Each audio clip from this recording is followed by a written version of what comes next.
What up, what up, what up, what up, what up, what up, what up? What's good, people? What is up? What is They went from the fourth level of hell and sent us down to the seventh level of hell. Why? Because then you got Kwanzaa pulling out her titties. The whore pulled out her titties. And these whore bags over here started feeling and fondling on her tits. What? I don't have it to do with you. Girl, you can go over there, rant and rave. Girl, you can shake all your rainbow bright hair all you want, dear one. I'm not doing this. I'm not doing this with you, dear one. I'm not doing this with you, dear one. I don't have nothing to do with you, and I'm done. Baby, you can scream my name from the rooftops from now till Jesus come back. I'm done after this. Introduced to Tick's meat. Do you see what I see? Did y'all really hello, casting, wardrobe, y'all let him roll up out of wardrobe with these pants on, giving us all of this, thinking we were not going to see it? We have been waiting with bated breath and anticipating all season long for the slightest glimpse, and y'all just put it out there this episode in all of its magnificent glory. Listen, that young man said, baby, you ate on this first date, you giving up the cooch on the first date, okay? Well, you gonna run me my coins. Run me my cooch or run me my coins. Run me my cooch or run me my coins. Run me my cooch or run me my coins. That's how I do this song. That is the new song. Listen, somebody need to put a beat to that. Run me my cooch or run me my coins. Run me my cooch or run me my coins. This what y'all got going on. Called out Sandcastle. Sand, bitch. Ow. Oh my God, it was so funny, girl. Woo, baby, listen, let me tell you something. This shit started to turn into the precursor for some gay porn. That's what I thought it was. Because Big T is getting all, the voice starting to go deeper and get a little more wet and moist and sentimental and all of this shit. And it was real gay at this point. Like, I thought the bitch was going to stop. I thought Lil Bird was going to turn Big T around and do him like he did Uncle Cliff and do the grease it up with City Lou and ran right in there. It's not a coincidence that Big T started off the conversation by trying to find out if Lil Bird was fucking Mercedes, which he found out he's not. It's also not a coincidence that he would start talking about prison. Why? Because the bitch was fucking in prison. I'm not saying okay. Cliff, you better go get your man. Big T got plans for that. Well, he had it on look like something Big Bird vomited up or something like that. Like, I did not like it. That Big Bird couture he was going for, it did not work. Like the pastor of a gay mega church on Easter Sunday. Okay, it was way too much sequins. He had on way too much makeup. Baby, his face looked like Yala Van Zap's neckline. Okay, just way too much makeup clumped in everywhere on his face. Get it together, sweetheart. And you're a big girl, so that gives you a whole lot of canvas. So that was a whole lot of makeup, honey. Yeah. Rico looked like he was auditioning to be one of the three kings, or he was auditioning to be the main character on Jesus Christ Superstar. Girl, Wayne, did you have on a blue thong or a blue G-string or something? If you did, I want to see it. Get me up in my DMs. I do want to see if you have a blue thong or a blue, jock strap or something like that. I'd love to see it too. Anyway, but I liked it with the turtleneck. Now, Troy. Hello. Hey, everyone. How the hell are you? How the hell are you today? We are here. Welcome to Run Your Mouth. I am L Teddy 27, your host, here to give you all of the news that has been going on since you've been at work, been at your 9 to 5, your usual avocation, and all of those good things. We are here to cover what went on, and then I'm gonna go sit my black ass down. Lay my black ass down in the bed and go watch some good television tonight. We have Big Brother evictions tonight. I might go over there and watch the Chase and Dallas reunion. I might go over there. But yeah, we got, I want to listen. I'm trying to get up out of here so I could go lay down, have me a good drink, and not be bothered and watch some good television tonight. Okay, girl, it's been a long week. We started off Monday with a manic Monday that took a lot of energy out of me. Yesterday, we did 2 shows. I'm tired. I need to go lay it down. And that's what I'm gonna go do. Okay. Matter of fact, if y'all tip me well enough at the end of the program, I'll go get the party started and get a drink started. I think that's what we'll do. Y'all remind me when we finish with the sugar spike segment. Remind me to go start my drink. Go pour me a drink so I can start the drinking process. Hmm. Chicken. Get your chicken here. Go ahead and hit the like button, everybody. Don't don't belabor the issue. Hit the like button. Y'all know YouTube do not give a damn about us over here. They don't see it for us over here, okay? They don't like us. So don't give them what they want. Press hit the like button, okay? Let YouTube know that we are here. Get us going with the algorithm. Share it out on your social media. Let the people know where we at. Let the people know to come through. That we here. Chicken, get your chicken here. Okay. Anyway, let me say hi to y'all, and then we're gonna get this party started. I told y'all, I'm we the dossier is not that packed today, and I'm not going to go down these rabbit holes and down these tangents that I go down when we have a light dossier. I'm gonna get in and I'm gonna get out, and we gonna get up out of here. I'm not gonna have y'all having me here all damn day. Lord. Programming note, I do have to go out of town tomorrow. So I'll be out tomorrow and Saturday, and I'll do a silly Saturday on Sunday. It'll probably be Sunday late afternoon. Mm. It'll probably be like Sunday late afternoon, maybe about 4 or 5 o'clock. So look out for that. Probably like closer to 4:30, 5 o'clock on Sunday. So y'all look out for that on Sunday. We will not be because I got to go out of town, so we'll be out tomorrow and Saturday. Anyway, let's start off. There's my boy Jason. What's good, bruh? Jason is first. We have Tracy W is here. Lock Queen. Hey, Lock Queen. Hey, Xavier. Is you being good over there? Down to the Vegas. Is you doing good? And you never gave us the update on your medical billing courses and stuff like that. You and your CPT codes that you was working on. You never gave us an update, Xavier. We need an update. Hey, Jay Parrish, what's going on? My day has been okay. It hasn't been too bad. Hey, Symmetry, what's going on, beautiful? Ciao. I know that's right. When you blind and can't see the board, you have to sit way up front, okay? Hey, Tamara, what's up? Brittany Janae, it's good to have you. Tracy C, one of our head hall monitors, is in the building. That's right, Jesus Christ, superstar. Mm, mm, mm, mm, mm, mm, mm, mm, mm. You got to do the little dance with it. Hey, Jeannie. Oh, Jeannie, I was supposed to show you the stuff. Hold on. Hold on 1 second, Jeannie. Let me go get it out the kitchen. Hold on. Hold on. I ain't forget about you, Jeannie.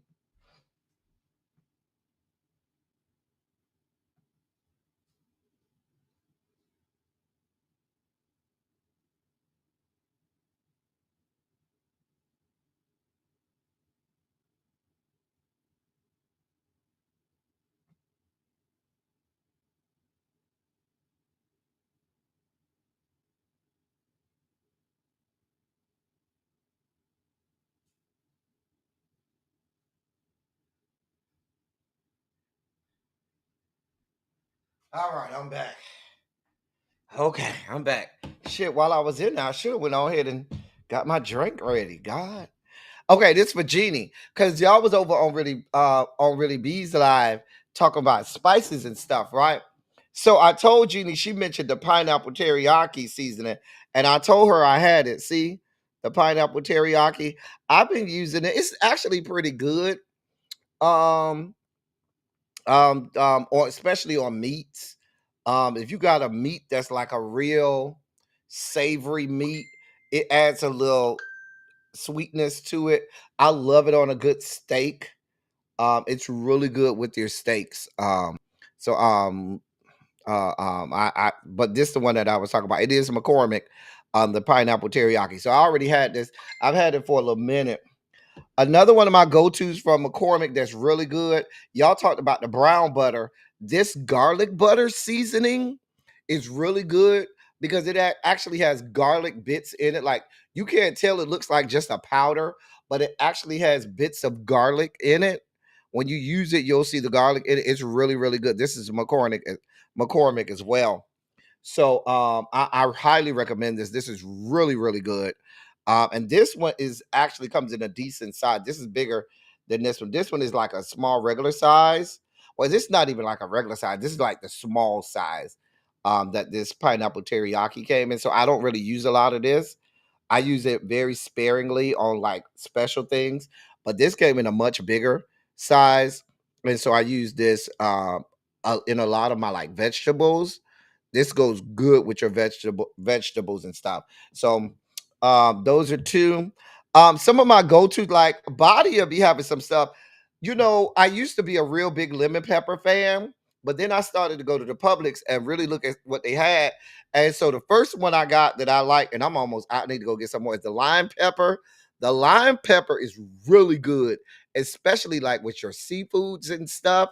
Anything that you like to sprinkle lime on, or squeeze lime on, the lime pepper is really, really good. As you can see, I'm almost out. I need to go buy some more of that. Then we have the orange pepper. And I thought I was doing something with the orange pepper. The orange pepper is really, really good too. Usually whatever I put the lime pepper on, I'll usually put a little bit of orange pepper on it as well. And I'll use those two. And I won't even need like no salt or anything like that. I'll just use those two. But the go-to. Now, what I'm about to show you, I used to have in a regular size like this, right? And it was so good. I went through the regular size so fast that I had to get the big size. So the mango pepper, I had to get the big size because I was going, see, it's much bigger than the little one. I went through the first, I had a little one like this, and I went through it so fast. It was so good, y'all. Oh my God, it's so good. You know what it tastes like? I'm gonna give you a Miami example first for my Miami, South Florida people, and then I'll give it for the rest of y'all people. So if you from Miami and you know how you make mango salad when you in Miami, where you take your mangoes and you put your vinegar, salt, and pepper on it, like a real sweet mango, a real ripe mango, and you put your vinegar, salt, and pepper on it, that's kind of what this tastes like. Now, for people who are not from Miami, think of like when you take and put like salt or seasoned salt on your watermelon, where you have that sweet and savory taste on it. That's kind of what this gives you. But it was so good. I had to buy a big one because it's so good. Oh my God. And I'm not a spicy person. I don't like anything hot. I don't like anything spicy, not even the slightest bit of spice I like. So if I'm telling you I use these all the time, and even though they say pepper, it's not spicy at all. So if you're somebody who doesn't like things spicy, you're fine because I don't like nothing spicy and I can deal with it like it's nothing. So a lot of times I'll use those and I don't have to use salt. That was for my girl Jeannie because I told her I would show it to her and I had to go get it out the kitchen. Let me go put that back in the kitchen because it's clogging up my desk right here. I'll be right back. Yeah.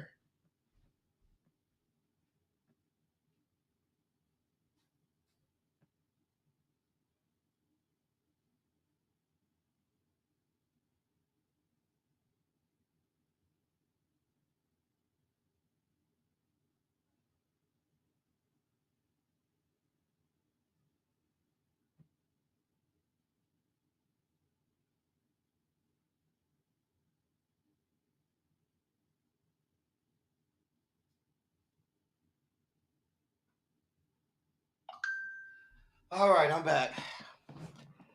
All right. I actually got a bunch of other seasonings in there, but those are ones I wanted to show Jeannie because I like them. Those are some of my favorites right there. Hey, Opal, what's going on? Hey, Paul. Well, why I got to be a hoe? And you always late to my class because you rolling up from underneath trade. Don't do me, as I'll be forced to do you harder. Hey, Aquarius goddess. Child. Child. It do look interesting. I'll be watching. Hey, Janae, what's going on, boo? Hey, Universal Goddess. Child, Universal Goddess. When the last time you had some mango salad? When the last time you had some mango salad? Girl, I know you like me. You be missing home, honey. I need me a good mango and not a store-bought mango, honey. I need one off the tree. I need to go get my shit off the tree and peel her in my house. Girl. You mean 4 for 4? I don't know. He ain't called. I know. I think 4 for 4 out of town. He's out of town. Yeah, I think 4 for 4 is out of town, so he won't be coming over. He'll be having to go out of town for work all the time and stuff. Hey, crazy homebody girl. Hey, Catherine Powell. Hey, Simera. Hey, Miss Baythang. Fran, what's going on? All right, I'm on HCPCS now. Those books aren't easy. I don't even know what HCPCS is. I can't wait until I get my job so I can throw these books away. Okay, Xavier. What's going on, Terrence? What's good, bruh? What is up? Now that I'm in the field, I think these certifications need to be updated. There's no reason I'm flipping around 600 pages and everything is online. Well, hey, Harold. Hey.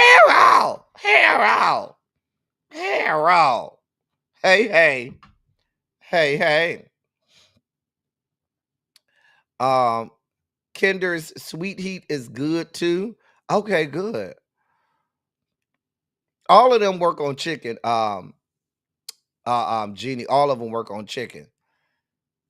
That garlic butter seasoning is amazing on veggies. It is, Tracy. It's so good. Hey, Sharice. Child, that mango pepper, it'll change your life. It'll change your life. You say you got all of them, Catherine Powell. Catherine, I know you be cooking up there down to the Philadelphia. I know you be cooking. I'll be in Philadelphia in September, Catherine. Yeah, I'll be in Philadelphia in September. That orange pepper is good. Simera is good. I'm telling you what I know. Hey, brown mama. Child. I ain't got no more room. I just pulled them out because I keep them in front because them the ones that I like. But it's a whole bunch of other ones back there. I want to get the little thing, the little carousel thing. My grandmother, she used to have like a seasoning carousel. I used to keep all her seasonings on the carousel. But the problem with the carousel is they all got to be like the regular size that can fit inside the carousel that you could rotate. And the ones that I have, some of them are smaller, some of them are regular size, some of them are big. So I don't know if the carousel will work. Go get it, Tracy. I'm telling you, it'll make a believer out of you. I ain't never had the fajita seasonings. I've seen them, Fred, but I ain't never had them. They are, Tamara. They are the truth. You haven't seen the mango pepper yet. However, I have the lemon pepper. Lemon pepper is a staple. You got to have lemon pepper. Lemon pepper is in there. But see, that's everybody got. You got to have the lemon pepper. But the lime pepper, the orange pepper, and the mango pepper, got to get them. I only found they don't have mango pepper at my grocery store at the Publix here. When I went home to Miami, I went to a local neighborhood. It was this Cuban supermarket, like a local Cuban supermarket. And I went in there and I saw it. I said, "Oh shit, what the fuck is this?"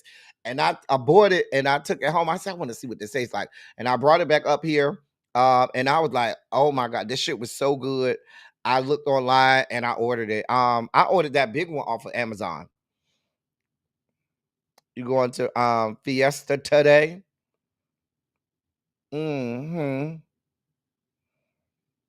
Yeah, you can get all three from Amazon. Those body seasonings, you can get all three of them from Amazon.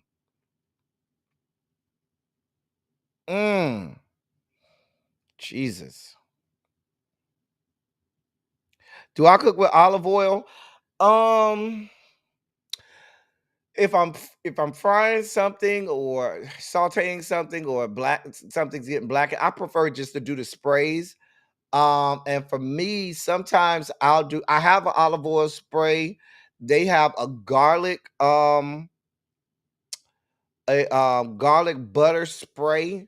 I like the little sprays, like Pam and stuff like that. I like the little sprays more than I like to use oil. I use oil if I'm frying stuff, but now I use the air fryer more so to fry stuff. I don't do a lot of deep frying anymore. But if I'm, grilling something on the skillet or blackening something or sauteing something, I'll use the sprays. I said I was not going down these rabbit holes today. I'm supposed to be into the dossier, and y'all got me all the way into this rabbit hole. We talk about cooking. Where's Chef Don when we need him? Hey, Demetria, you see how they got me in this rabbit hole? Child. Hey, DPG. Hey, Complex 613, where you been hiding, girl? We ain't seen you in a while. I'm glad to have you, boy. I don't like when you don't be here. Hey, Candace F, you all right today, my love? It's good to see you. Tiffany Blue, how are you? Yeah, we might could go ahead and do that. Go ahead and get a drink or something. I'll let you know, Catherine Powell, as it gets closer. They have cleared the trash when you get. They have already started clearing the trash in Philly. Okay, child. You know, coconut. I'm not a real big coconut fan, but I know a lot of people who have lime trees in Miami. Orange trees, definitely. All types of citrus trees. Um, lime, tangelos, tangerines, oranges, grapefruits. All of those grow real heavy in South Florida. Um, I want one of those carousels as well. Yeah, my grandma used to have that little, some of them things they don't even make no more, but my grandma used to have the little seasoning carousel and stuff. Um, Child, I'm telling you, Tracy W, go get the mango. It'll change your life. I like a good season. Hey, Brandy. Avocado oil. I gotta try that one. I never tried this avocado oil. He coming out with an olive oil line. Okay. Honey and lemon as seasoning for fried foods is a must. Honey and lemon. I'm not a big honey person because I don't like the taste of honey. So I don't like I usually I'm not a real big honey fan. Seasonings is my love language. Ask y'all. Okay. I did. Montrez, what's good, bro? What is up? Um, Hey, you're gonna have to get Chef Don to do the cooking class. They have cleared the trash in some areas. I live here in North Philly, and there was pile of trash at Pulaski and Pike. As a matter of fact, Mayor Sherelle Parker just made a press conference about it. Listen, listen. Sherelle better do something. Oh, you been here just out? Okay, boo. Because I be missing you. All right, y'all. Listen, we done we done went down a rabbit hole, and it's time to get this party started. And so go ahead and put a Shondo in the chat. Let me know you ready to get this party started. Interesting. Interesting. Using the kitchen maker for Universal Goddess. When the last time you made you some mango salad with your mango vinegar, salt, and pepper? And a nice good piece of mango. Girl. Ooh, it's still mango season. I need to take a trip home and go get me some mangoes and bring them back. Just pull them right off the tree and get them back, and bring them back because it's nothing like mangoes from back home off the tree. Not the banana mangoes. I need a good Hayden mango. Not a I don't like the banana mangoes. I need the Hayden mangoes.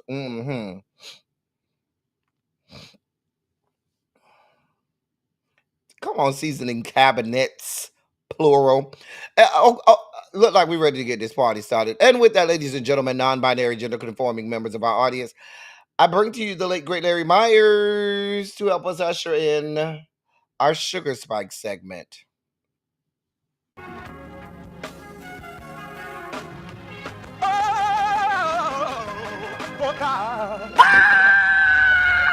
You see, this is the part that I like. Major sugar spike. So long, I want to fight. That he gave, his only begotten son. Major sugar spike. And shall ever believe. Major sugar spike. They shall not perish, but have everlasting life. Taste the biscuit. Jesus. Thank you, Larry. So we start off today. I just wonder if God is answering, is listening. Because we've been praying. We've been praying.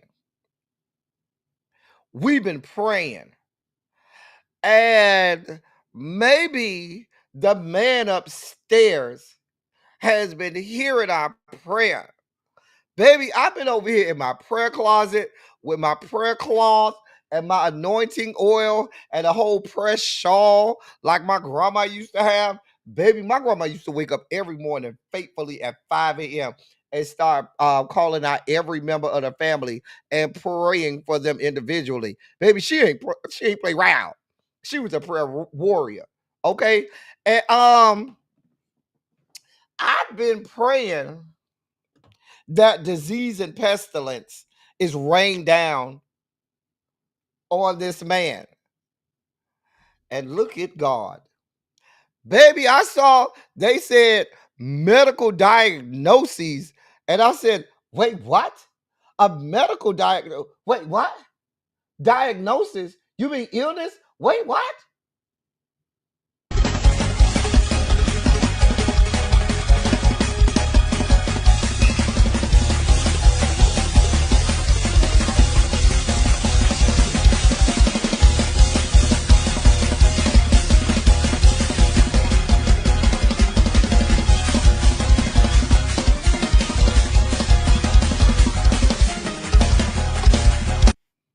Because, see, that's me on the ground.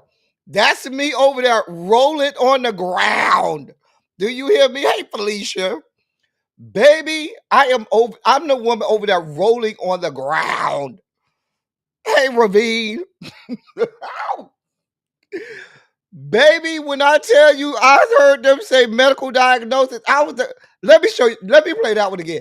I was that woman over there in the back, laid out on the ground. Do you hear me? I was over there in the back, like that, over there in the background, on the ground, laid out, letting the people know this real hair. This ain't no wig. This a real hair over here. These ain't no tracks. This real hair. Baby, I was doing the shout for Jesus on that ground. This was me.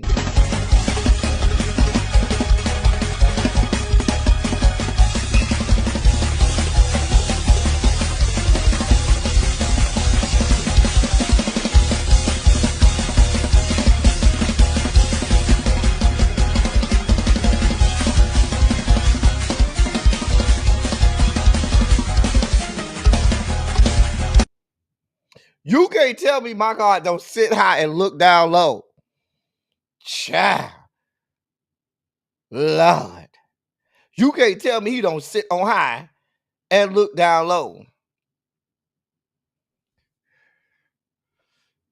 I'm just saying.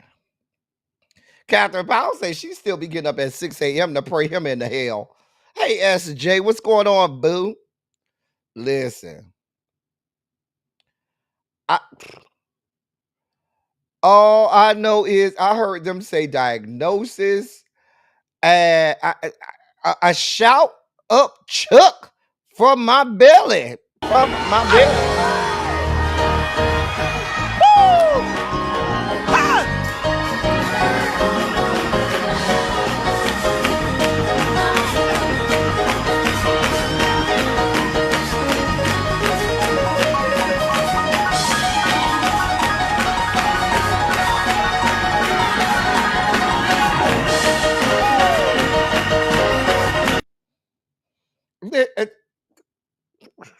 Listen, I don't know what y'all want from me. I'm over here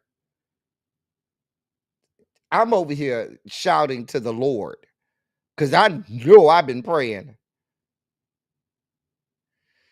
I knew I've been praying. Child. I knew I've been praying. So apparently, your president has been diagnosed with a benign and common vein condition known as chronic venous insufficiency after he noticed swelling in his legs. The president's physician, Sean Barbabella, said in a memo that the president underwent a thorough health examination after he noticed mild swelling in his legs. That don't look like no mild swelling. So it looked like you could barely put your goddamn shoes on. That ain't no motherfucking mild swelling. Child. And it revealed no evidence of a more serious condition like deep vein thrombosis or arterial disease. I don't believe you, sir. You're the same person that a couple months ago told us that he was in perfect health. Remember that? Remember he just had an exam, a full-on exam a couple months ago, and they told us he had a perfect bill of health. He was 100% healthy. There was nothing wrong with him. And now this. I don't believe you. So you want us to not believe our lying eyes, right? That don't look like no damn mild swelling. Sir, like friends say, those are cankles. I don't even know how he got them shoes on. And as you can see, he's had bruising on his hands. And so that's why you see this makeup and stuff. The man is old. That's why he got be wearing makeup on his hands and shit. Because his ass listen, what I let, let me just give this disclaimer. Here's a disclaimer.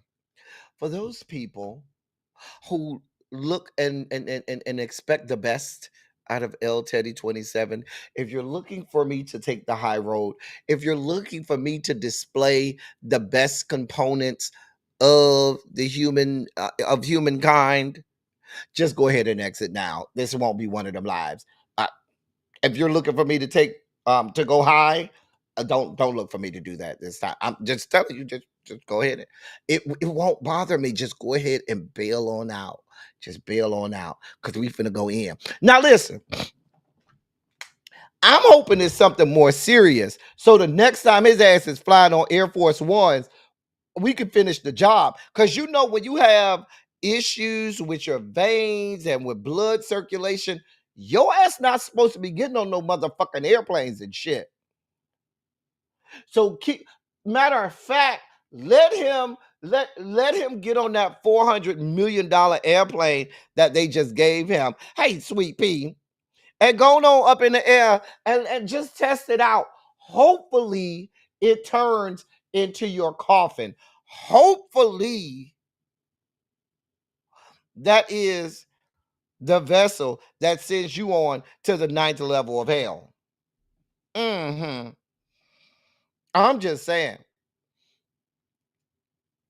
Go ahead. Fly, fly, fly. Because last time I checked, when you have issues like that, you probably shouldn't be flying. But let me give you an understanding of what this is, because some people want to know exactly what this is. Okay. Um Now they're saying that he underwent an ultrasound and a comprehensive exam, which included a diagnostic vascular study. Now, chronic venous insufficiency, or CVI, typically affects people over the age of 50, according to the Cleveland Clinic. The older a person gets, the higher the risk of CVI becomes.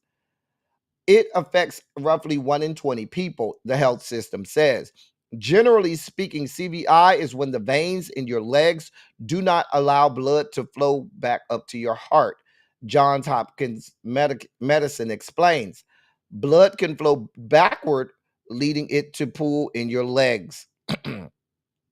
Untreated, a person with CVI may experience pain, swelling, cramps, changes to their skin, leg ulcers, and varicose veins. While not a serious health threat, according to Johns Hopkins, quote, it can be painful and disabling, end of quote. We hoping for all of the pain and all of the disability, all of it. In addition to age, your weight, family history, and any damage to your leg can cause CVI. People who are pregnant have also been known to develop the condition, per Johns Hopkins. Smoking, a lack of exercise, high blood pressure in the leg veins, deep vein thrombosis, and swelling may also cause CVI. Despite Trump's diagnosis, the exam did not show any evidence of deep vein thrombosis, according to his physician. As much as we're supposed to believe him, this is the same physician who told us a couple months ago that he was in perfect health.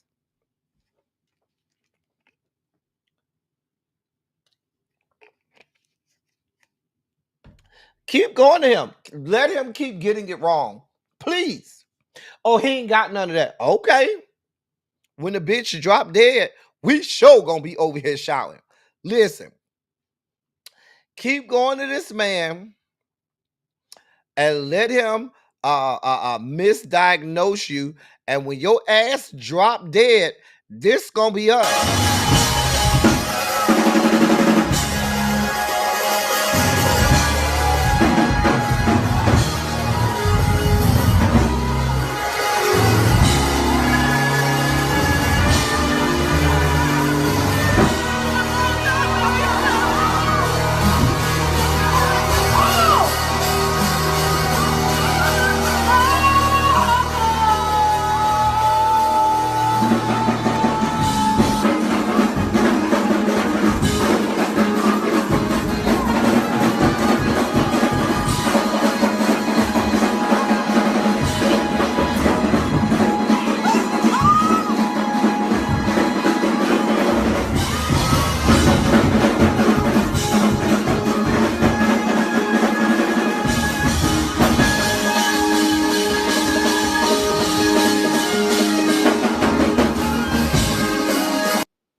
When that bitch drop dead, that's the shout to the Lord that we're gonna have. Okay. That's the listen, that is the shout that we're gonna have running all through the hallways when that bitch drop dead. I'm just telling you what I know. When that bitch drop dead, we here for all of it. All of it. All of it.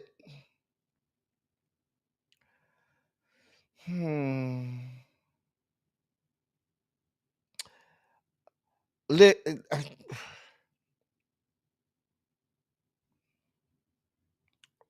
sir, we wish nothing but the worst for you. Drop dead, bitch. Moving on. So the Senate, as you know, in the weary hours of the night, passed a $9 billion um uh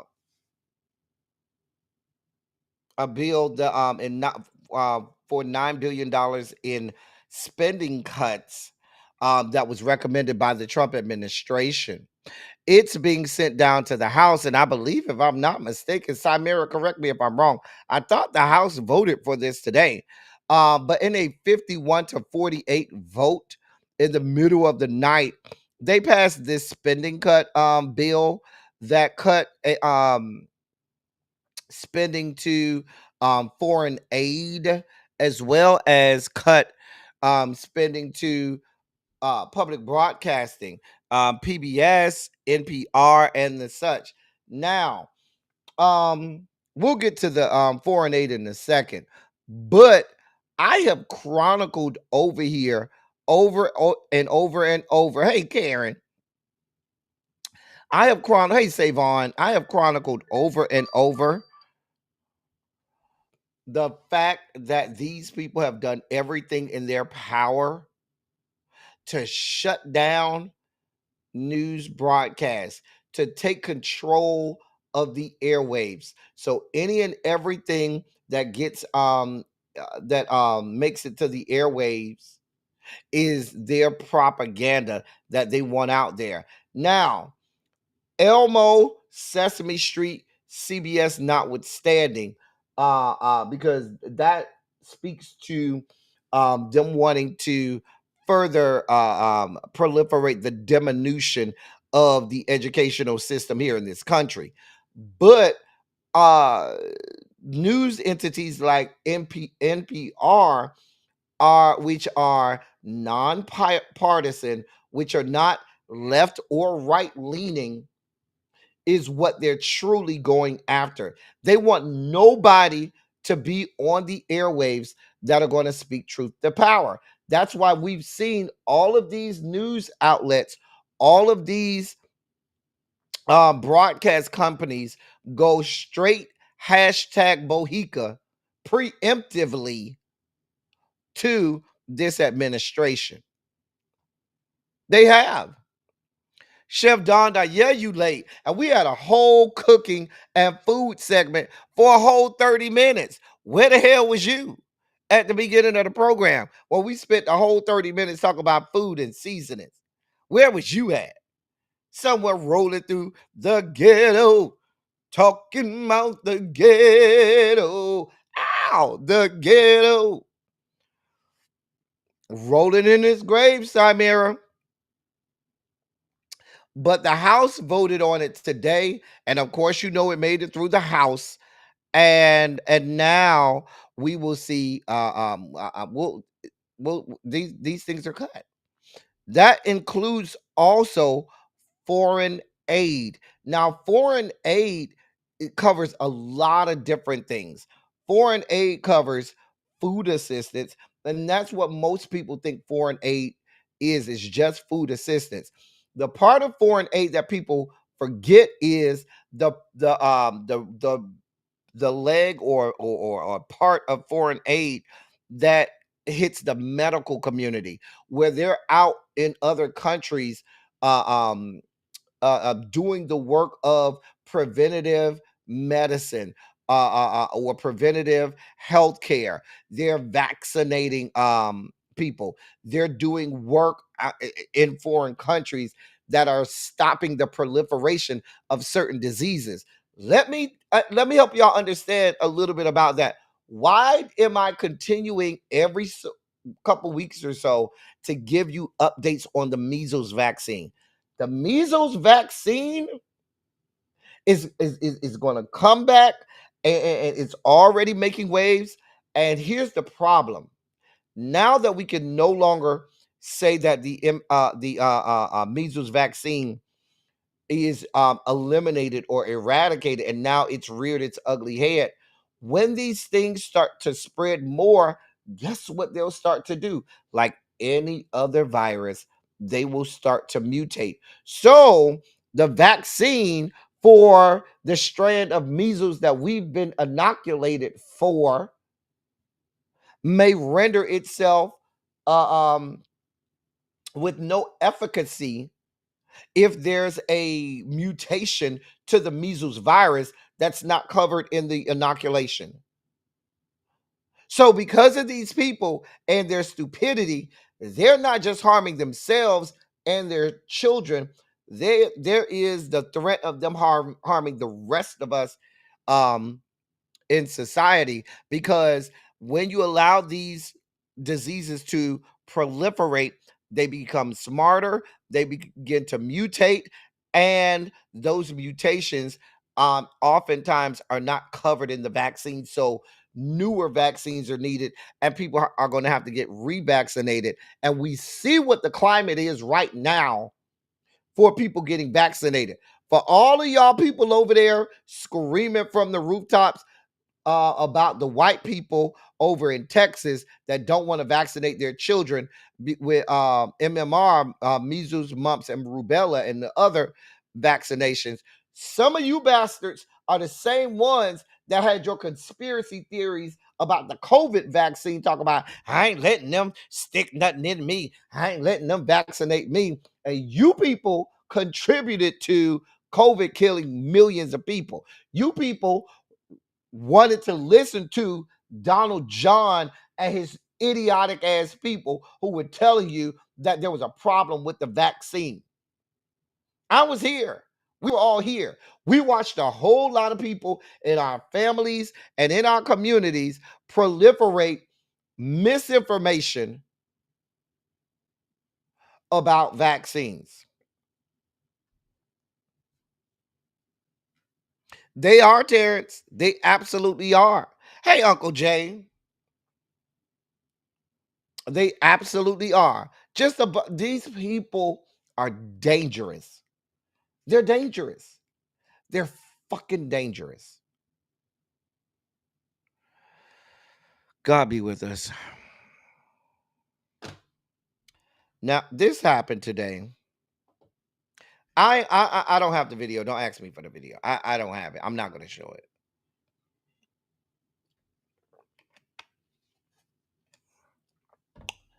So, in the House Judiciary Committee today, not the House, the Senate Judiciary Committee today, there were some confirmations, hearings for several nominees for federal benches, right?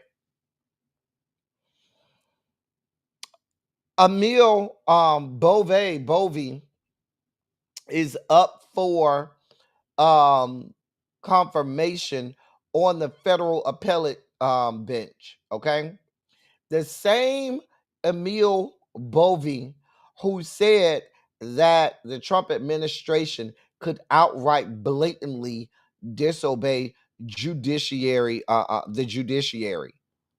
that they could just blatantly disobey adjudications that came from the judiciary. Remember, we just reported on that 2 weeks ago. 2 weeks ago, a whistleblower came out and said that this man, who was the what was his position? Deputy attorney general. He's deputy attorney general under Skank Bondi. Hey, Miss Baythang. And now, so it came out that he was telling prosecutors in the Justice Department that the Trump administration was going to willfully disobey court orders, court adjudications. And that's the guy who you all want to now put on the federal appellate bench.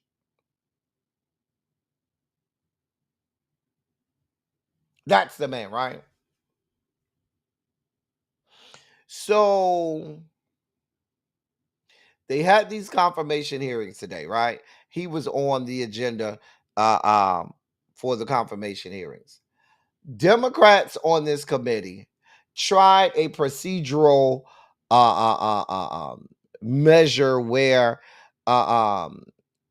they could delay or stall for a little bit of time the proceedings of the confirmation hearing with a parliamentary procedural, thing that they could do, right? Well, Senator Chuck Grassley, who's the fucking chair of the Senate Judiciary Committee, wasn't having it. When Senator Cory Booker attempted to raise a point of order. Now, if you know anything of parliamentary procedures, a point of order is the highest ranking point that you can make. It can disrupt any meeting. It can disrupt anything that's going on. If a member of that, if a voting member, and they don't, and in some instances, they don't even have to be a voting member. But if a voting member of that committee, that organization, that body raises a point of order, it immediately stops anything going on. A point of order is one of the highest ranking interruptions to a meeting. You cannot ignore a point of order. You can't. Somebody says point of order, you have to stop, right? He tries to raise his point of order because he's trying to, do this, do his parliamentary acrobatics to try to slow down the confirmation. Senator Chuck Grassley ignores him and continues to go on. So much so, Cory Booker, with his little weak little, I can't believe this is happening. Oh my God. What's going on? Oh dear God. You know what? Y'all, I said I was not going to play this, right? But y'all do have to see it. I do have to let y'all see. Unfortunately, because you're not going to get it if I don't show it to you. Okay, if I don't let you see this performative foolishness, y'all are not going to believe. You got to see this shit to believe it. Okay. Oh dear God, where is it at? Let me find it. Give me a second, y'all. I'm gonna find it. Dear God, I can't believe you're doing this. Oh my God. Girl, girl, girl. This is the short one. I know there's a longer one. Hold on. I know there's a longer one. I know there is. Hold on. There's a longer one. I'm gonna keep that one in mind. I'm gonna go back up to that one if I need to. Okay, this is the longer one. Okay. Okay. Okay, here it is. Here's the longer one. All right. Here we go. All right, let me share screen. Hold on. Hold your line. Uh-huh. Okay. So, because you got to see the video. It's not going to make sense if I don't show you the video. Here's the longer version of the video. Here's the video. Mr. Chairman, Point of according to personal- Rule 4 of the committee, we have the right to continue to debate this nomination. No. I'm invoking Rule 4 of the committee. We have the right to debate this nomination. You're And out of order. I'm seconding Mr. Senator Chairman? Booker's demand for a vote on his request to hear from the whistleblower. Mr. Chairman, you should at least acknowledge my Rule 4 point of order. You're out of order. I don't understand this. What are you afraid of about even debating this? by putting proxy. things on the record, hearing from every senator, dear God, that's what our obligations are. This is absolutely insane. you're What is the interrupting. rush? You're- Sir, I am interrupting because You're you're interrupting interrupting the a roll. regular point of order. You are obligated to address a point of order according to the rules of this committee. You could overrule me by a Senate vote. You're violating your own rules. This is unjust. This is wrong. It is the further deterioration of this The clerk committee's will call the integrity. roll With a now person on like this, every- what are you afraid of? Are you Order. afraid of hearing from Chris Coons? From hearing from one of my colleagues? From hearing from Adam Schiff? What is the fear here? This is unacceptable. This is wrong. It is wrong. And why? Why? What is the rush to take another half hour to listen to people? What is the rush? What are we afraid of, Mr. Chairman? What are we afraid of? Why are you doing this? This have a is favorable outrageous. vote. This is a kangaroo court. This That's all is- we have here, This Mr. is Chairman. wrong. Why are you doing this? What is Donald Trump saying to you that are making you do something which is violating the decorum of this committee, the rules of this committee, the decency and the respect that we have each other to at least hear each other out? Mr. Chairman.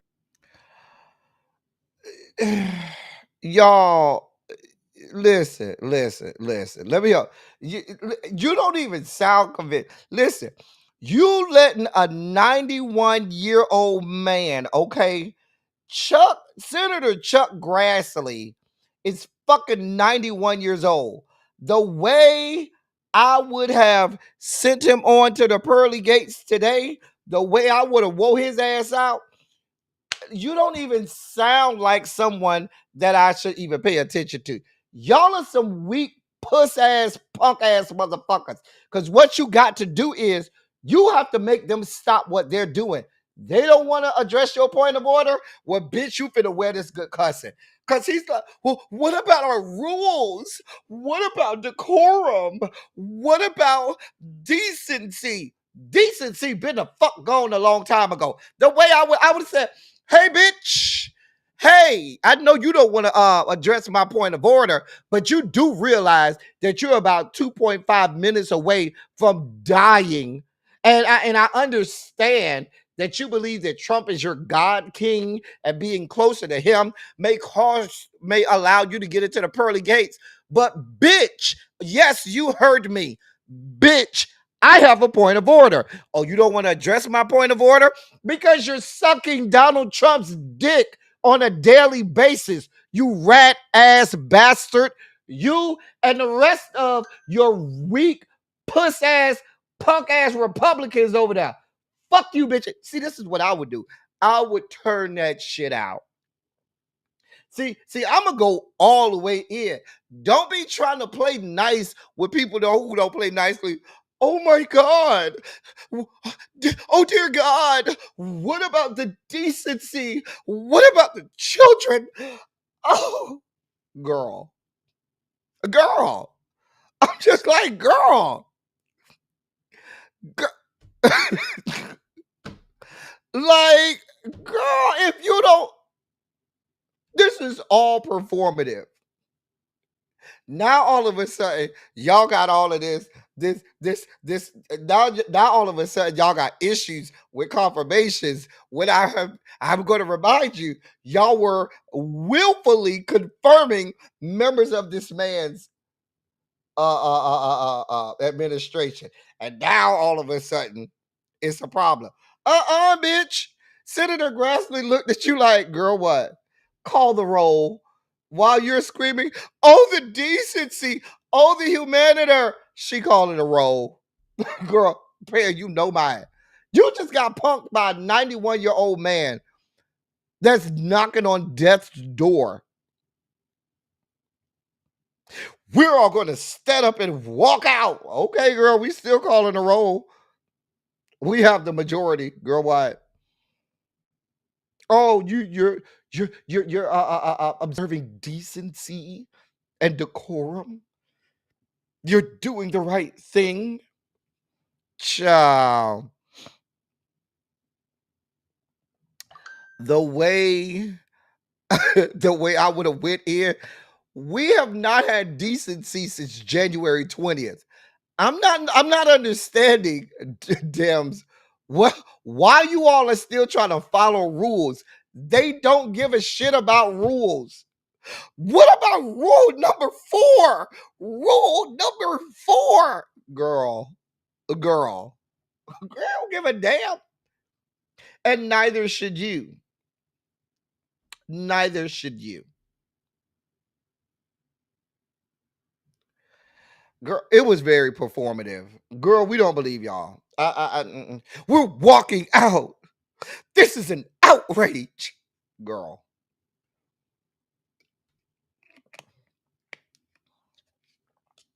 This is an outrage. Mm-hmm. I'm just saying, exactly, Terrence. Since there's no rules and no decorum, bitch, I'm just gonna come cross you, baby. I'm gonna get up, walk right over to you, and it's gonna be 2 to the head, 3 to the body. It won't be the first time. We had whole ass fights in Congress and in the Senate. Go check history. Them bitches was getting it down. Them bitches was getting it down in the House and in the Senate. Whole ass fights. Go check your history. Since y'all don't give a fuck about rules, order, decency, decorum, throw all that shit out the window. Bitch, let's square up. Bitch, you 91 years old. Bitch, if I breathe on you hard, you might fall down and die.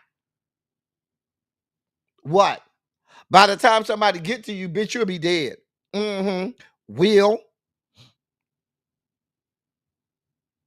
What about decorum? Rule number 4.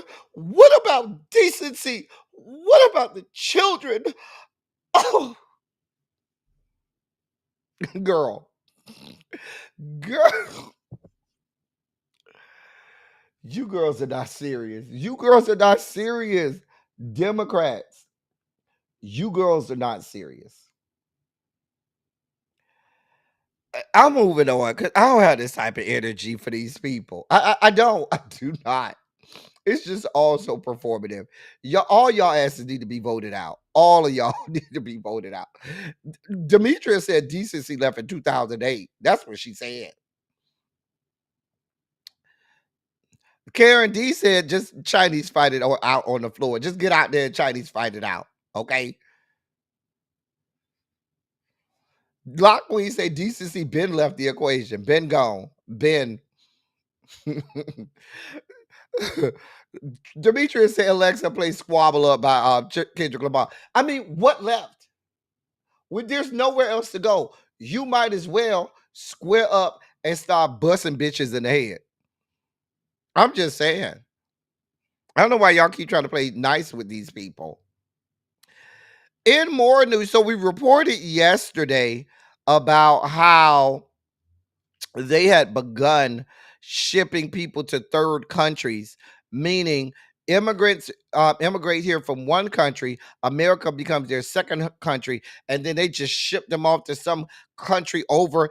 They keep picking Africa to do this to as well, where these people have no ties, no history, no family, not even from there. And then it becomes up to that African country to foot the bill to try to get them back into their native countries.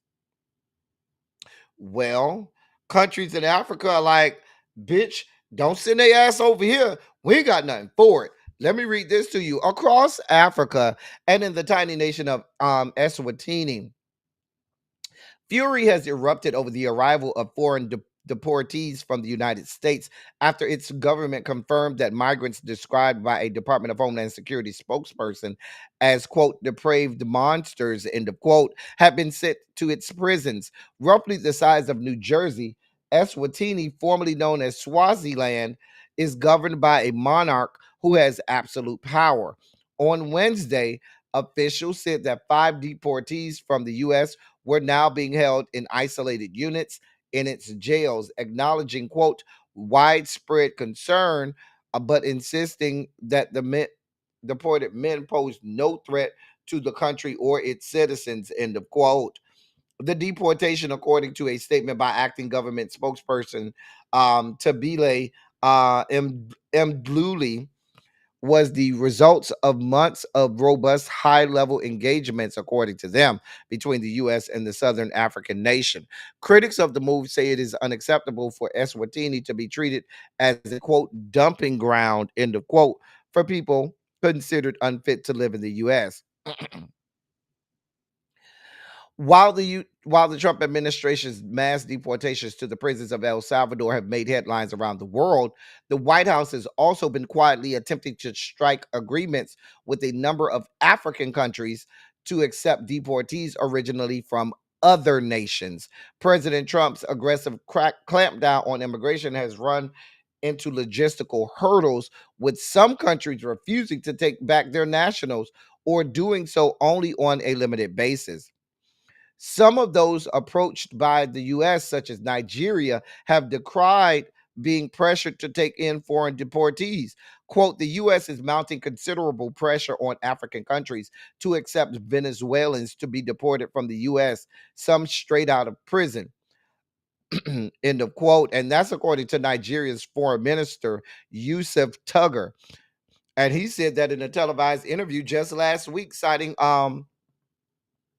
Washington, D.C.'s announcement of increased tariffs and recent reductions in the validity of visas. Put a pin in that.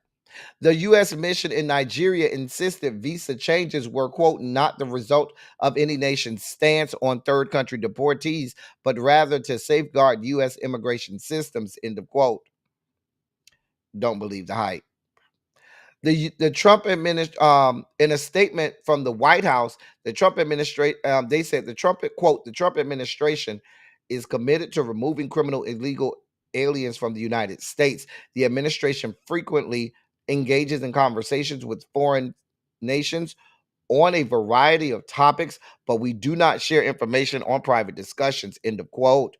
Earlier this month, the U.S. Supreme Court paved the way for this administration to deport certain migrants to countries other than their homeland with little notice. Soon after, 8 third country deportees said by the U.S. to have criminal records landed in South Sudan, a nation on the cusp of civil war. Now, here's what's happening. Here's what's happening.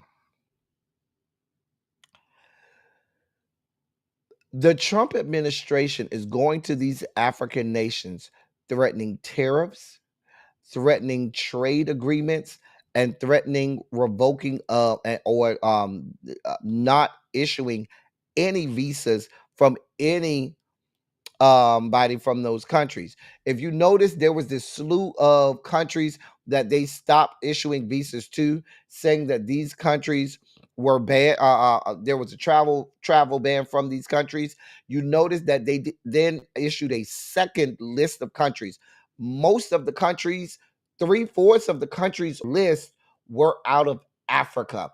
And what the Trump administration then began to do is, in these negotiations and private discussions with African countries about this, what they started to do is dangle the travel ban over their head or dangle that in front of them as a carrot, as well as tariffs and as well as any other further trade agreements. So all of these things were now being used as pawns in this game of, yeah, you got to let us send these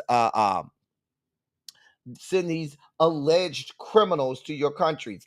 Now, based on what we know, it has not been proven and deemed that any of these people over here are have been convicted of violent crimes, as they stated. They're just throwing it out there. They're just throwing it out there. And so now you have these African countries that are now being used, having their trade agreements, having tariffs dangled in front of them, having travel bans put on them, and their key to getting from under that is they have to agree to accept these deportees. And then when you accept them, now they're yours. Now those African countries have to try to negotiate with the countries that they come from in order to get them back. Otherwise, they're just stuck in those countries. This is what we have going on. This is the level of foreign affairs that this administration, led by fuckboy extraordinaire Marco Rubio, has come up with. Mhm. Exactly. And Russia or China at this point might be better.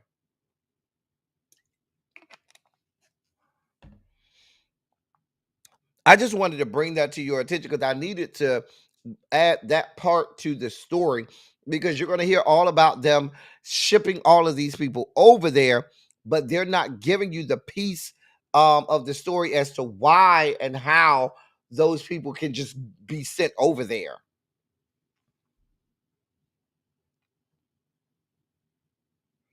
Not you already took your happy pill. Can I get one of those, Brittany? Please. Moving on. Well, this is happening. Immigration and Customs Enforcement officials, that's ICE officials, will be given access to the personal data of the nation's 79 million Medicaid enrollees, including home addresses and ethnicities, to track down immigrants who may not be living legally in the United States, according to an agreement obtained by news outlets. The information will give ICE officials the ability to find, quote, the location of aliens, end of quote, across the country, says the agreement signed Monday between the Centers for Medicare and Medicaid Services and the Department of Homeland Security. The agreement has not been announced publicly. The extraordinary disclosure of millions of such personal health data to deportation officials is the latest escalation in this administration's immigration crackdown. Lawmakers in some excuse me, Centers for Medicaid and Medicare and Medicaid Services officials have challenged the legality of deportation officials' access to some states' Medicaid enrollee data. It's a move first reported by news outlets last month that Health and Human Services officials said was aimed at rooting out people enrolled in the program improperly. But the latest data sharing agreement makes clear what ICE officials intend to do with the health data.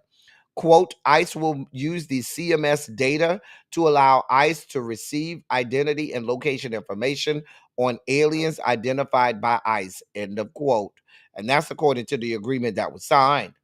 Such disclosures, even if not acted upon, could cause widespread alarm among people seeking emergency medical help for themselves or their children.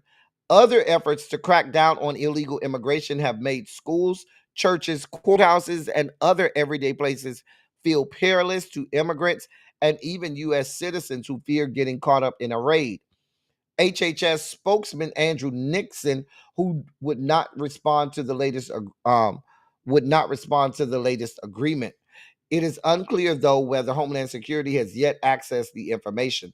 The department's assistant secretary, the bitch herself, Trisha McLaughlin, said in an emailed statement that the two agencies, quote, are exploring an initiative to ensure that illegal aliens are not receiving Medicaid benefits that are meant for law-abiding citizens, end of quote.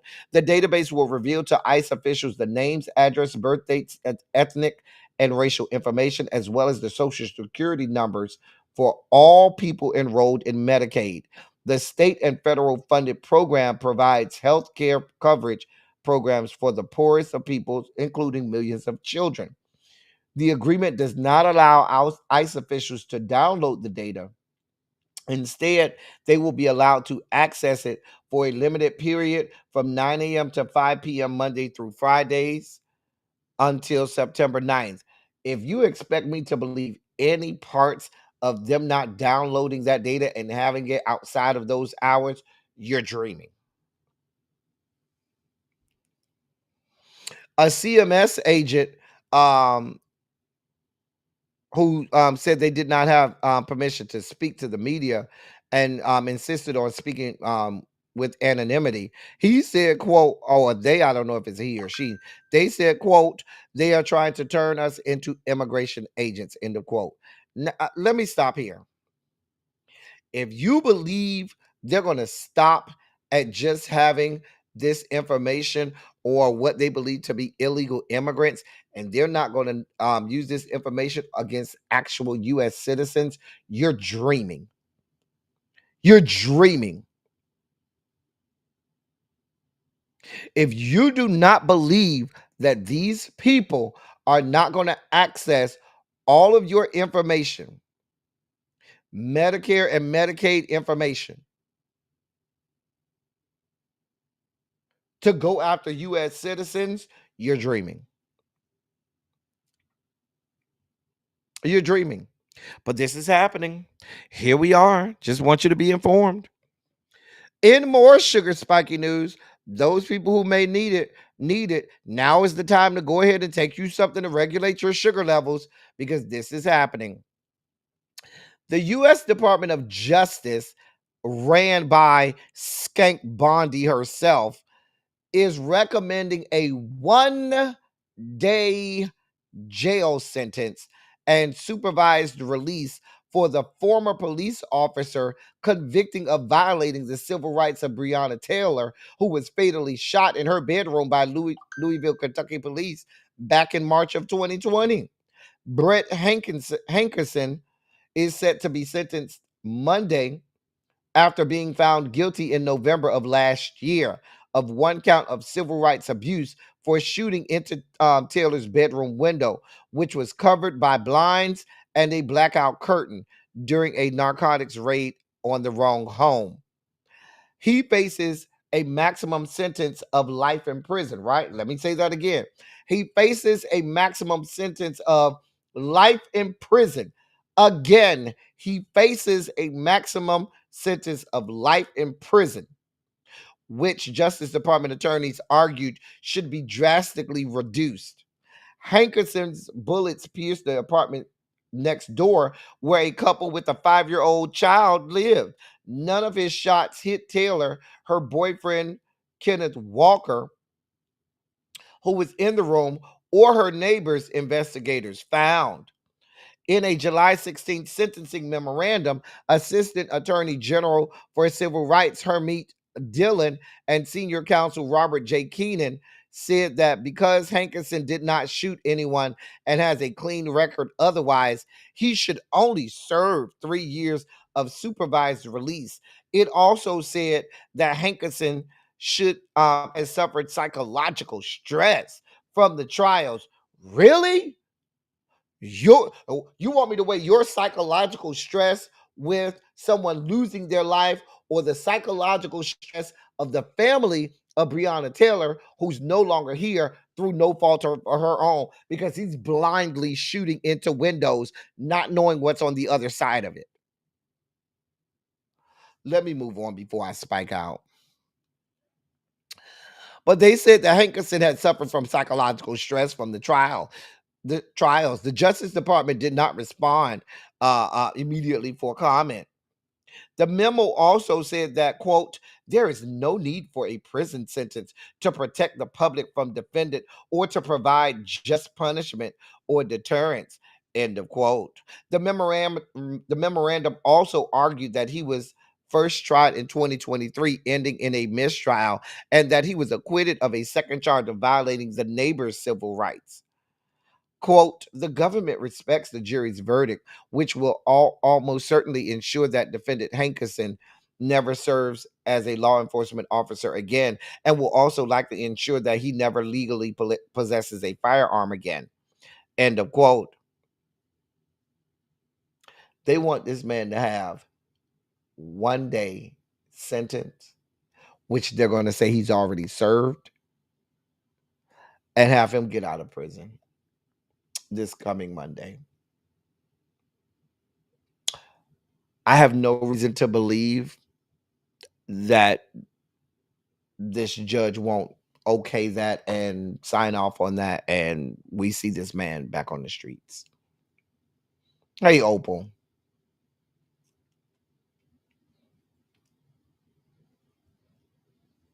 Yep.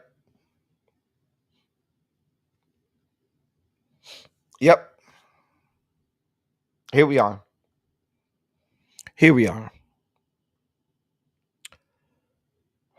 In our last sugar spiky story, thank you, sweet 7-pound, 3-ounce baby Jesus. Officials in Florida have diverted crucial disaster preparedness and response resources to support the hasty construction of the so-called Alligator Alcatraz migrant detention jail by the Republican Governor Ron DeSantis. And that's according to a new published report. Let me read that sentence again. Maybe I fumbled through that sentence. Maybe you didn't hear me well when I read that first sentence of this article. Officials in Florida diverted crucial disaster preparedness and response resources to support the hasty construction of the so-called Alligator Alcatraz migrant detention jail by the Republican Governor Ron DeSantis, according to a newly published report. Some of the $20 million in contracts analyzed by Talking Points memo before they inexplicably disappeared from the Florida Department of Financial Services website went to donors or political allies of Governor DeSantis, according to the report. Most of the money went to companies providing construction services, communications equipment to be used by jail staff, and security enhancements, according to the report. In a separate development, it was disclosed that a 15-year-old boy was detained and held at the controversial remote Everglades jail for several days earlier this month, despite the insistence of state and federal authorities that only adults were housed there. DeSantis' alleged raid on resources intended for disaster response has prompted fury from Florida Democrats who say creating a deficit as the Atlantic hurricane season approaches its peak is the height of irresponsibility.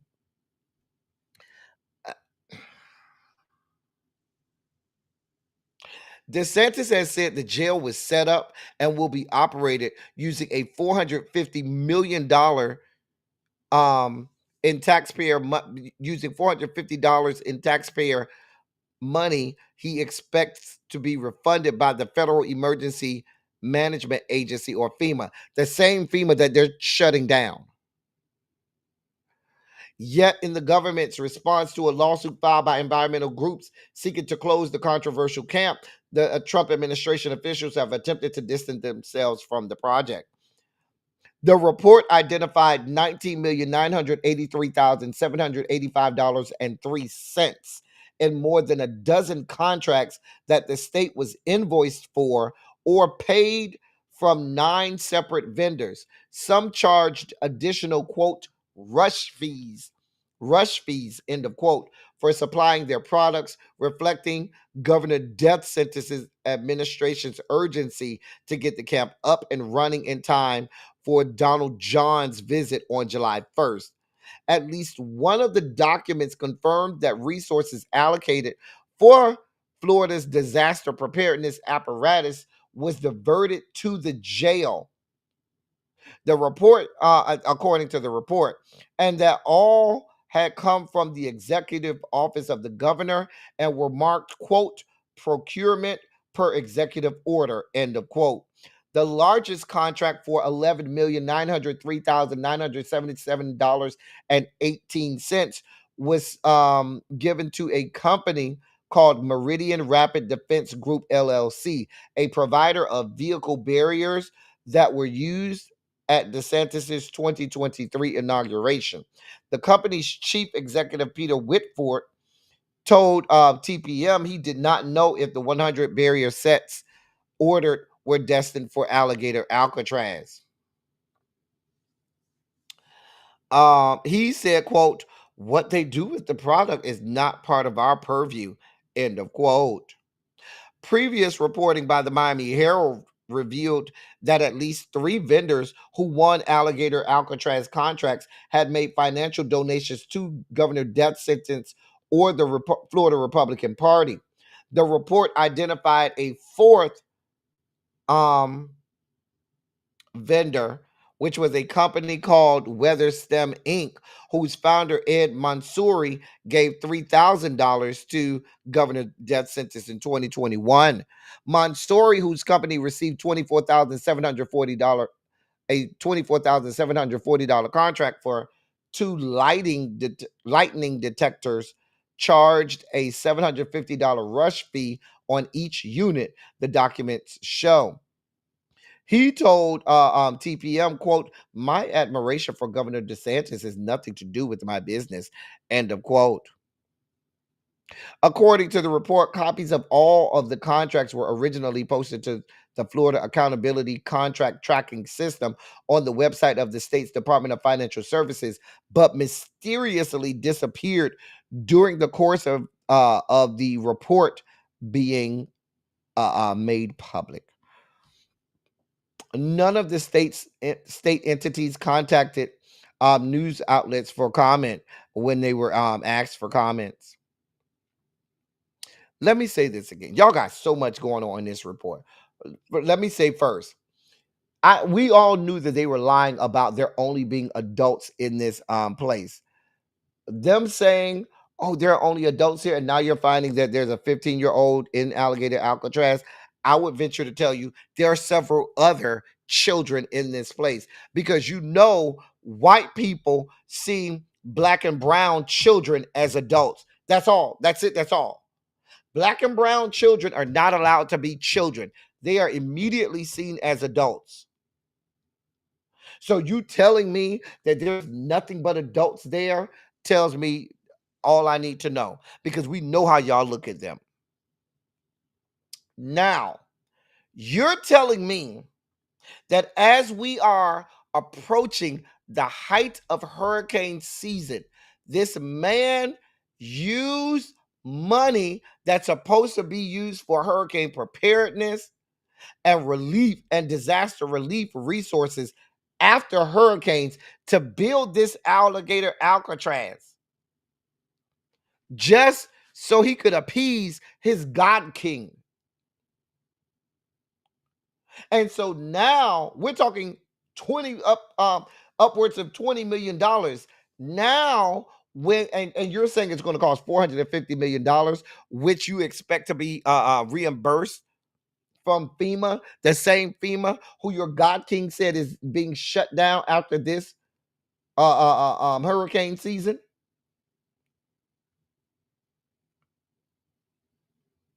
And so now citizens of the great state of Florida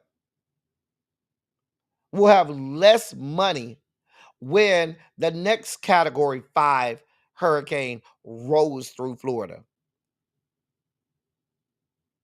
Because these people want to hey Marty, because these people want to look good for their God King. Mind you, this is a state funded jail. This is not a federal jail. This is a state funded jail, right? And the Trump administration is quickly distancing itself from this state jail because they know it violates so many laws, rules, and ordinances. These people are out of order. Out of order. Way out of order. I hope y'all purchased y'all NOAA radios. Please go purchase, especially if you live in Hurricane Alley. Please go purchase your NOAA radios. As we delve out of the sugar spiky segment and further into the dossier, we're going to do the stank leg down here. Now, I was supposed to fix a drink, wasn't I? We'll fix it later at the end. So, and this kind of should qualify for our sugar spike segment. So that's Sumani Muse. I think she was in the season before last. I don't think she was in this last season of Drag Race. I think she was in, what was last season? Last season was season 17. Right? Or she was in a couple of seasons ago, Sumani Muse. I remember. She wasn't in last season. She was in she wasn't in the season that just passed. She wasn't in this year's season. She was in last year's season. I know that. That I know. She wasn't in this year's season. But if you recall, she often talked about being a DACA recipient. And so now she's going back.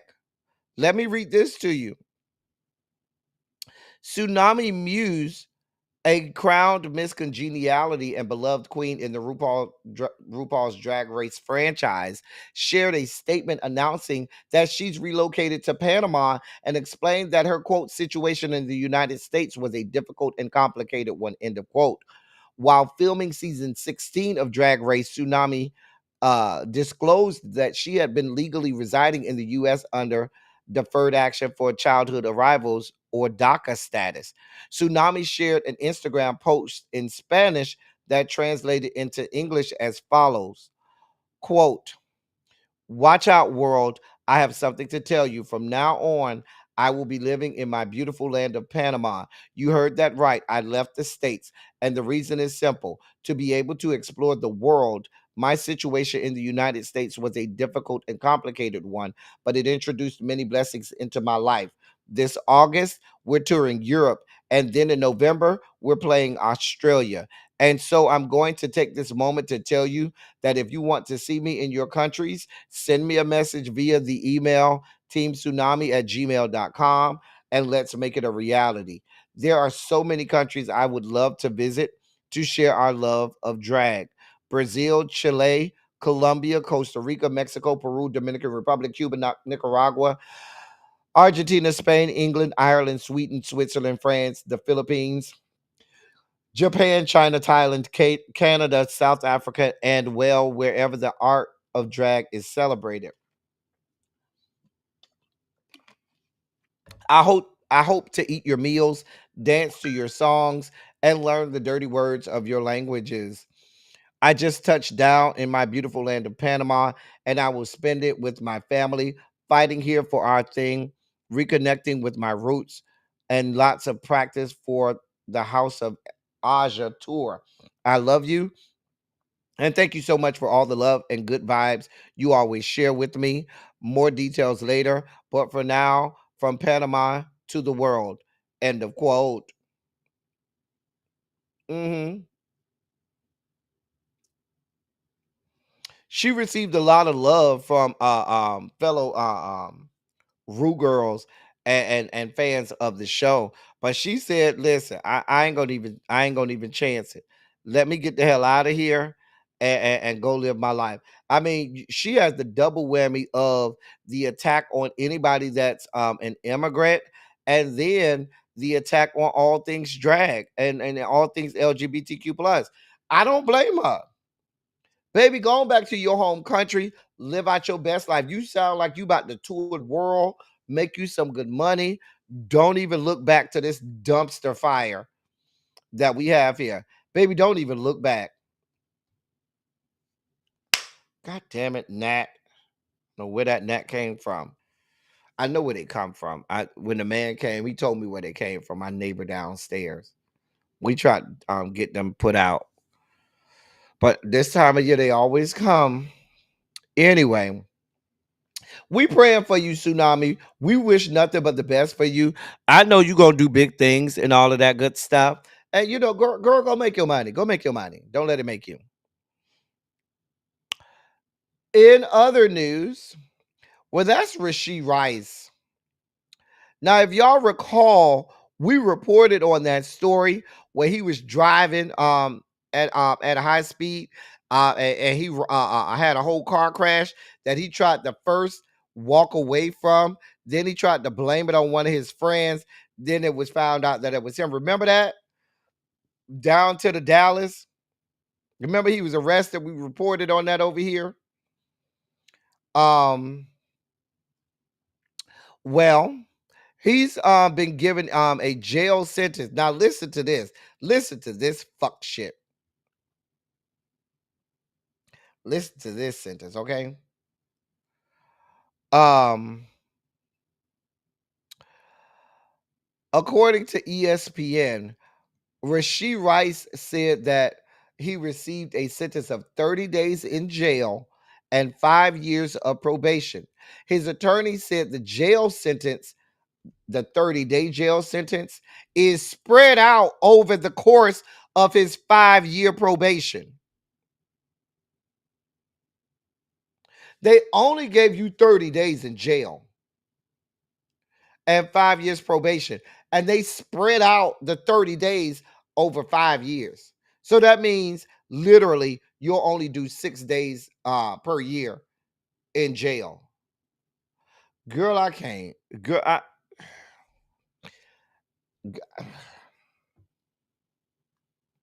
he was also given deferred adjudication, which means the charge will be dropped if he finishes the probation. Additionally, he paid medical compensation to the individuals involved in the crash as well. A mess. Now, if you recall, he was charged with 6 counts of collision involving injury, 1 count of collision involving serious bodily harm, and 1 count of aggravated assault. All of that.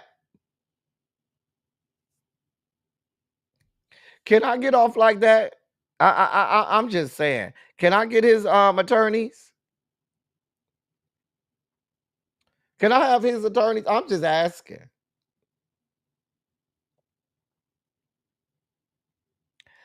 I don't know if he's a first time offender or not, but even if he is, it still seems a bit light.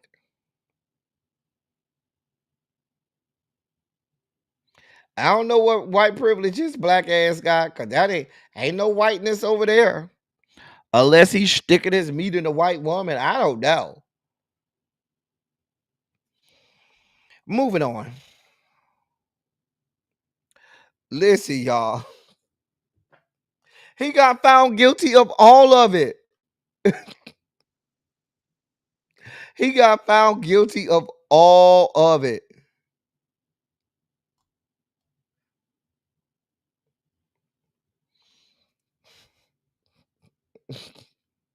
A mess. A mess. A mess.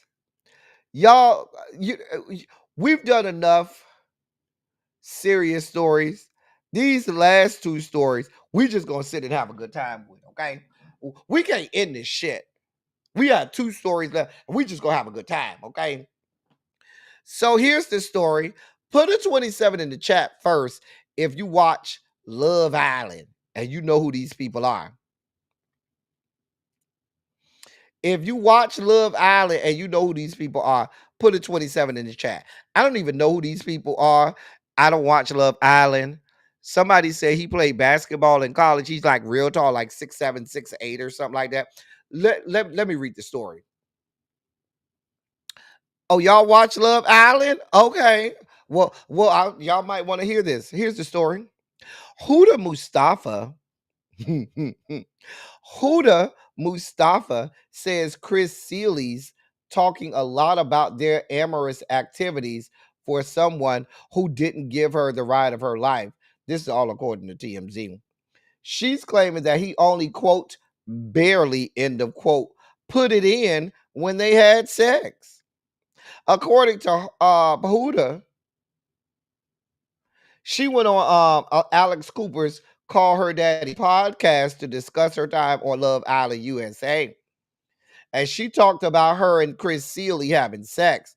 And so the host asked her if Chris talked to her before telling other people in the villa they had sex in the villa, right?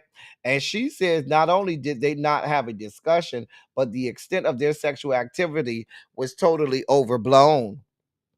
She said he only put his dick about halfway in her cooch when they were getting when they were having sex. And she insisted it wasn't because she couldn't handle his size. So y'all know what that means. That means he ain't got nothing. She goes on to say she doesn't like when people share her business publicly. I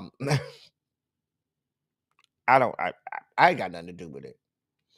Now they said that Chris and Huda finished third on the show and broke up in the finale during a romantic dinner. I don't watch the show. Listen, Chris, she said you got a little ass dick, and you was bragging that you fucked her and you stuck it in and you thought you was getting it in. And mama said, girl, I don't even feel that. But Huda, girl, you don't know how this goes. Them tall boys don't be having no dick. Them tall boys do not be having no dick. Girl, we've explained this over and over, Huda. The short men are the one with all the meat. Them tall motherfuckers don't be having no damn dick. That's like finding a unicorn.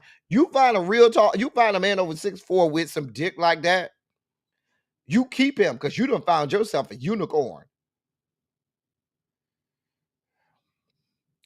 Baby, look, Huda sound like she was mad. Huda looked like she was ready to get her box beat in, her back blown out. Baby, let me tell you something, Huda. I could tell he wasn't gonna be doing nothing. Just looking at his hair alone. Baby, that dick wasn't gonna hit right. Huda, you should have known. All you saw, Huda, was that he was a real tall black man, and you just knew you was finna get some BBC, right? Girl, he fooled you. Those of us in the black delegation, we could look right at him and be like, girl, he ain't packing like that. I mean, for those of you who watch the show, Y'all, I know y'all could probably look right at him and say he ain't packing. Because for those of us who don't watch the show, I'm looking at him right now, and I can tell you right now, girl, he ain't got no damn dick. I can tell you right now, ain't got no dick and no stroke game. Girl, you finna be real disappointed. It take y'all stupid non-black people that be going over there and picking just any old black man thinking you finna get the good. And girl, child, child. We could have told you looking at him, mama, he ain't got shit.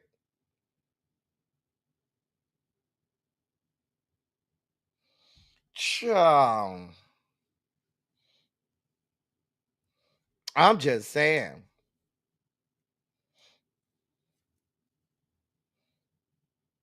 Y'all call her Hurricane Hooter? Oh. DPG said, "Who the hell are these people, babe? I don't know these people."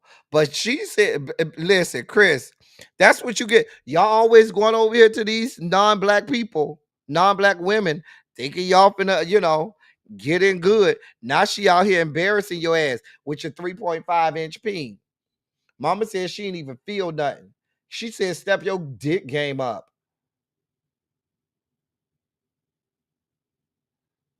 I don't know. I ain't got nothing to do with it, Chris.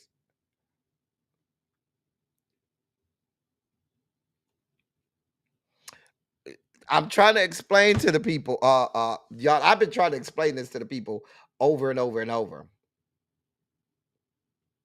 Give me a good 5'9", anywhere from 5'7" to 5'10" is good average height, right there. That's all I need. Some of them 5'6" and 5'7", baby, they'll take your whole back out. They'll have you laid out, rethinking life. That's what she said. She said, give her something she can feel, Demetria. I ain't got nothing to do with it. I don't even know these people. Sir, listen, I'm sure none of the black women would have chosen you, sir. That's why you went over there for Huda. We ain't got nothing to do with it. Sir, ma'am, sir, go with God. You know what? That's probably why they broke up on the finale. If y'all had sex during the show, and she's admitted she couldn't feel nothing, that means she broke it off with you, sir, because she ain't feel nothing. You know what? I'm not doing this with you, Fran. Fran say, I got a unicorn, but I got a boyfriend too. Well, then there's that. Child. I ain't go. Let me be quiet. Hey, Fran. Let's move on. In our last story of the day, child, talk about shake and goes. So, Tina Turner's estate is selling the wig you see on the right for $935. That raggedy nappy ass wig, saying that it is a Tina Turner inspired wig. And everybody looking at that shit like, bitch, what the fuck? What the hell? Girl, that don't look like shit Tina Turner would have on. That don't look like shit Tina would have wore. Now, Tina ain't had the best wigs in the world, but she wouldn't have wore that raggedy shit. Baby, that's a shake and go. Are y'all paying $935 for a shake and go? But wait, let's back this up. Do wigs really cost that much money? Like, that's $1,000.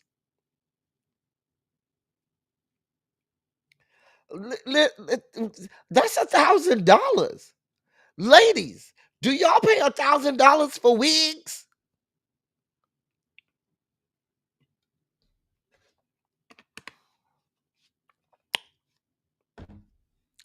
Like,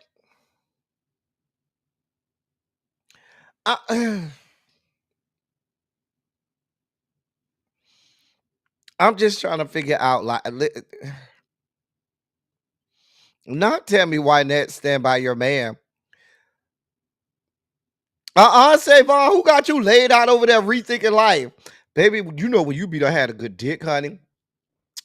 Baby, they got, listen, when they got a real big old piece of meat, and don't let them have a little size on them, and they could put their weight behind the dick and got a stroke game, and they be done throttled you, done caught they nut, then they get up and start putting their clothes on, and you just laid out in bed like this, rethinking life. You just laid out like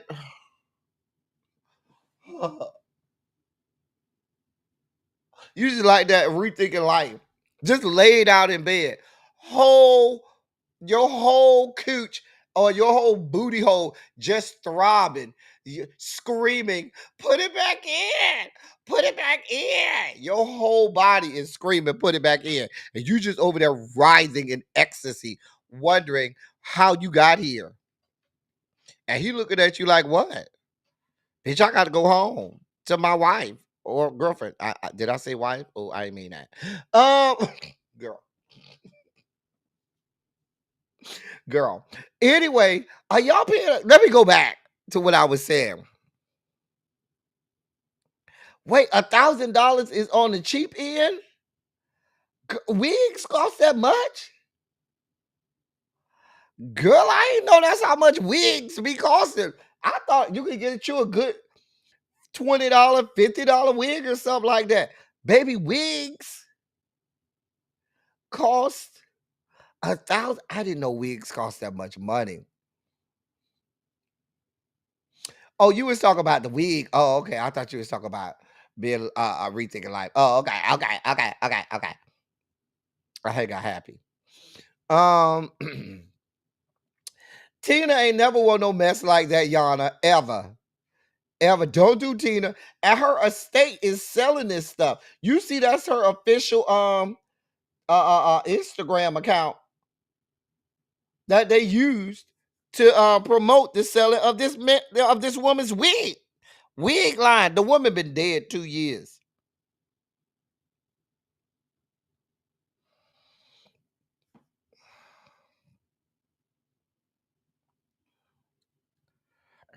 Child, I did not know wigs cost $1,000. Child, not you sending the man home, Fran. That don't look like nothing Tina would wear. The Universal Goddess, that's a lot of money.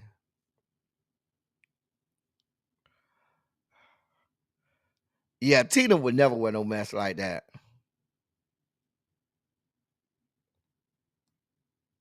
Oh, so the shake and go wigs are $20. Well, do this wig look like it should be costing $1,000? Do this look like $1,000 wig? I'm just asking.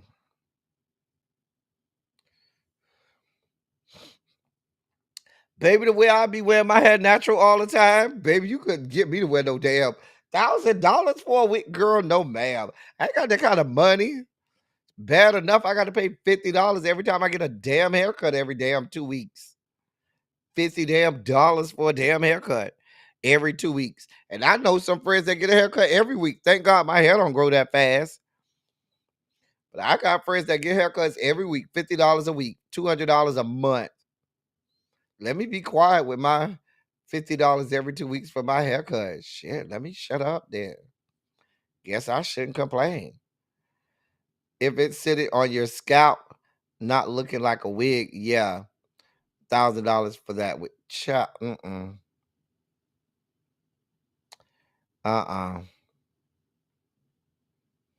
that looked like a shake and go wig.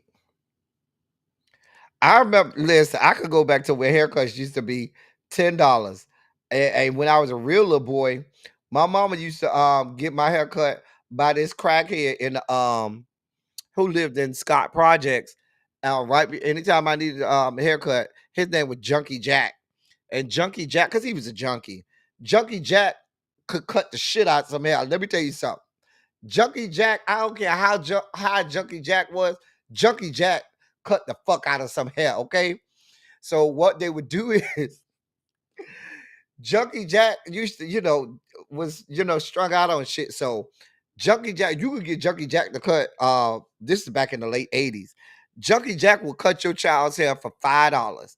And so before like Easter, before school started, you would see Junkie Jack on somebody's porch because he never had nowhere to stay. He stayed in the base house. He stayed in the crack house. So he'll come on somebody's porch, set up. He only had one set of clip. He ain't have, you go to the barbershop, they got like 5, 6, 7, 10 different clippings. He had one. And will have your fade tight, okay, off that one. And a razor blade. That's it. Man, Junkie Jack have a line going all the way down the street in Scott Projects. Cause with the mamas, with their sons, let me get this $5 haircut from Junkie Jack. Good old Junkie Jack in the Scott Projects. Sure did. Sure did. Mm-hmm.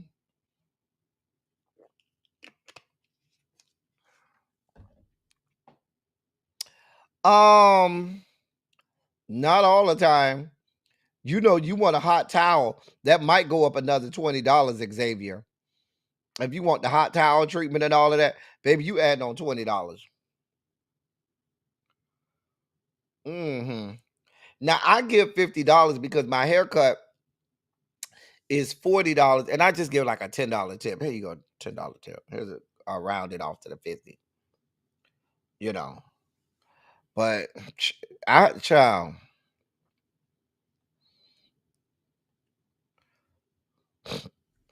I had a son.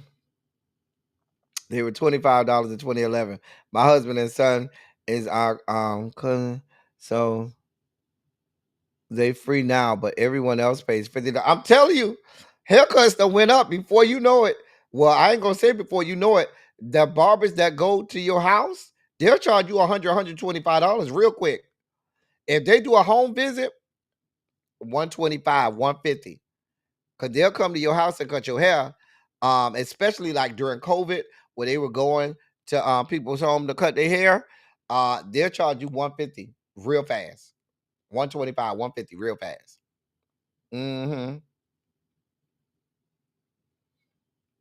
Now for that home treatment, they are gonna give you the hot towels. They're gonna make sure they give you a little facial treatment. They might wash your hair. They might give you some Bajine or something to line, make sure that line is crisp and everything. But I'm just saying.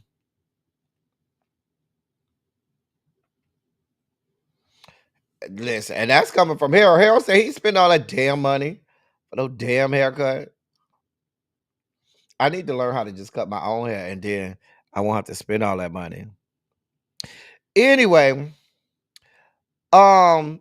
that's the dossier for the day, y'all. Listen, I'm about to get up out of here. I said I wasn't gonna be on here this long, and y'all got me hemmed up.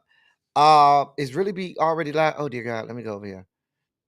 Let me go over here and see if Really Be already live. God, she gonna choke the shit out of me. I know she had a tribe meeting earlier. I know Really Be had a tribe meeting earlier. I don't know if she having one now. Let me see.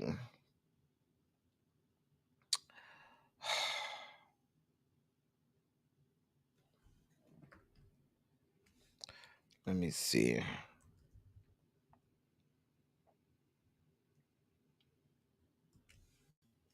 I don't see nothing. I'm about to get out of here, y'all. Like I told y'all, I'll be back on Sunday. Speaking of the barber, the CD is tonight. Yeah, I'll be watching it. Child, if I feel up to it, we might go live afterwards if I feel up to it. Since I'm not gonna be here tomorrow, or since I'm not gonna be here tomorrow or Saturday, it might be good to just go live tonight and talk about it. I'll drop the link. I'll see you the link, Chef Don, if you want to come up and talk about it. Mm-hmm. Uh-huh. Y'all, would y'all come back for Chase and Dallas live? Would y'all come back tonight for Chase and Dallas live? Let me know because I could stay laying in the bed. Just let me know. I'm gonna be back on Sunday, Karen. I gotta go out of town tomorrow and Saturday, but I'll be back Sunday. So Sunday late afternoon, evening will. All right, yeah, we may have to do a Chase and Dallas. Look for set the notifications. Look for set your notifications, okay? And we'll set it up for afterward. That's probably gonna be like around 9:30 or however long the reunion is. Maybe like 9:30. Whatever, we'll come on. I'll let really be Abby know. At Chef Don, I'll send you the link and stuff. Anyway, let me get out of here. As I always say, I love y'all. I love on y'all. Thank you all for being vocal, present, and active. Thank you for doing what you do. Thank you for any and all contributions that you make to the channel. They are much obliged and much appreciated. There's the link.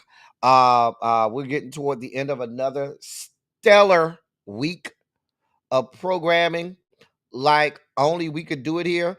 Please consider subscribing to the channel. Consider becoming a member, and certainly we'd love for everybody to contribute to the platform. We work hard for the money over here. We work hard, and we're trying to keep the lights on over here. So certainly I'd love for you to patronize. I'd love for you to all to patronize this platform so we could continue to do what we do. Anyway, y'all, like I said, I'll come on later tonight. Hopefully y'all come through and we can talk about the chasings out and out. If need be, I'll drop the link and stuff like that. Anyway, that's all I got for y'all. Until next time, thank y'all for coming. Y'all drive safely. I'm out. I love y'all.